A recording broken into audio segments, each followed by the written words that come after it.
Hello guys, welcome back to the channel. In today's video, I'm going to show you a very useful trick on how to turn on the HD video option in the Zoom app. This feature is very important if you want better video quality during meetings, online classes, or video calls. By enabling HD, your video will look much clearer and more professional. So without wasting any time, let's get started. First of all, go to the App Store on your device and search for Zoom in the search bar.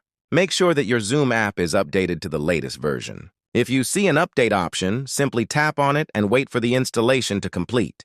This is important because HD features only work properly on updated versions. Once your app is updated, open the Zoom app. After opening it, you will see the main screen. Now go to the top left corner and tap on your profile icon. This will open your account menu. From here, tap on Settings. Inside Settings, scroll and look for the option called Video and Effects. Tap on it. Now here you will see different video-related settings. Look carefully for the option called HD Video.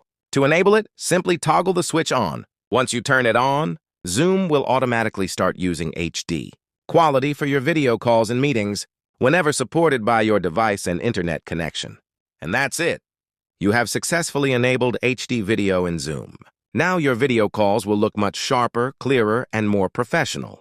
If you found this video helpful, don't forget to like the video, subscribe to the channel, and turn on the notification bell for more easy tech tutorials like this.